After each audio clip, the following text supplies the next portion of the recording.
warahmatullahi wabarakatuh. Kembali lagi dengan saya Debbie Nurfitri dari Prodi Pendidikan Bahasa dan Sastra Indonesia. Kali ini saya akan menjelaskan lagi materi dari mata kuliah keterampilan membaca, yaitu tentang membaca interpretatif. Poin yang pertama yaitu pengertian membaca interpretatif. Membaca interpretatif adalah kegiatan membaca yang bertujuan agar para siswa mampu menginterpretasi atau menafsirkan maksud pengarang, apakah karangan itu fakta atau fiksi, sifat-sifat tokoh, reaksi emosional, gaya bahasa dan bahasa kias, serta dampak-dampak cerita. Poin yang kedua yaitu tujuan dan maksud pengarang. 1. Tujuan. Membaca interpretatif bertujuan agar para siswa mampu menginterpretasikan atau menafsirkan maksud pengarang. Dalam hal ini, seorang pengarang menulis sesuatu adalah tidak lain bertujuan untuk dibaca orang lain. Maksud yang disampaikan oleh pengarang tidaklah selalu tersurat di dalam teks, tetapi bisa saja maksudnya disampaikan secara tersirat. Tarigan 1982 mengemukakan bahwa terdapat 6 tujuan membaca, yaitu maksud pengarang, fakta atau fiksi, sifat-sifat tokoh, reaksi emosional, gaya bahasa, dan dampak cerita. 2. Maksud pengarang. Maksud pengarang adalah seorang pengarang menulis sesuatu untuk dibaca orang lain. Sadar atau tidak sadar, sang pengarang sebenarnya mempunyai maksud tertentu dengan karyanya itu. Memang dalam setiap tipe tulisan terkandung maksud dan tujuan tertentu. Oleh sebab itu, perlu kita ketahui terlebih dahulu ragam-ragam tulisan. Secara garis besarnya, ragam tulisan dapat berupa A. Deskripsi, B. Narasi, C. Eksposisi, D. Argumentasi, dan E. Persuasi. Poin yang ketiga yaitu fakta atau fiksi.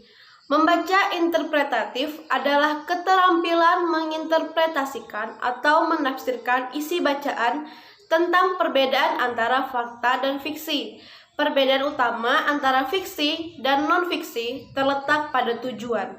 Tujuan narasi non-fiksi seperti sejarah, biografi, dan cerita perjalanan adalah menciptakan kembali apa-apa yang telah terjadi secara aktual. Secara singkat, dapat dikatakan bahwa narasi fiksi bersifat realitas, sedangkan narasi non-fiksi bersifat aktualitas. Berbeda dengan penulis narasi non-fiksi, maka penulis fiksi tidaklah memusatkan perhatiannya pada apa-apa yang telah terjadi secara aktual, tetapi justru pada realitas. Poin yang keempat yaitu sifat-sifat tokoh. Membaca interpretatif adalah keterampilan menafsirkan sifat-sifat dan ciri-ciri seorang tokoh. Kata ciri, sifat atau traite di sini mengandung pengertian yang mengacu kepada jenis-jenis karakteristik luar yang konkret yang mencerminkan kebiasaan, tingkah laku sehari-hari yang tidak bersifat relatif, yang sedikit atau sama sekali. Poin yang kelima yaitu reaksi emosional. Kegiatan membaca interpretatif adalah melatih keterampilan menafsirkan reaksi emosional sesuatu karya tulis. Di sini dipusatkan pada dua aspek reaksi emosional, yaitu 1. Reaksi emosional sang pembaca pada B tipe karya sastra. 2. Reaksi-reaksi emosional terhadap para tokoh di dalam karya sastra. Emosi mempengaruhi kita dalam kehidupan, baik dalam penyesuaian diri secara perorangan maupun secara kelompok. Mengenai hal ini, ada beberapa hal yang perlu diperhatikan. Antara lain, emosi dapat menambah kesenangan terhadap pengalaman sehari-hari. Emosi mempersiapkan tubuh kita untuk peran tertentu. Emosi dapat bertindak sebagai suatu bentuk komunikasi. Ciri-ciri khas emosi-emosi tersebut antara lain, emosi biasanya kuat, hebat, berapi-api. Emosi sering-sering kelihatan muncul. Emosi biasanya bersifat sementara atau tidak kekal. Poin yang keenam yaitu gaya bahasa. Bahasa adalah suatu alat komunikasi dan sebagai sarana interaksi sosial. Fungsi utamanya adalah komunikasi. Korelasi psikologis, sesuatu bahasa adalah kompetensi atau kemampuan komunikasi. Kemampuan melaksanakan interaksi sosial dengan bantuan bahasa. Kemampuan penulis dalam menggunakan bahasa dengan benar dan tepat akan mampu menunjukkan suasana yang terang-terangan atau ironis, simpatik atau marah, objektif atau emosional. Berbagai gaya bahasa dapat dimanfaatkan untuk mencapai tujuan sang pengarang, antara lain A. Aliterasi, B. Antanalikasis, C. Antitesi, D.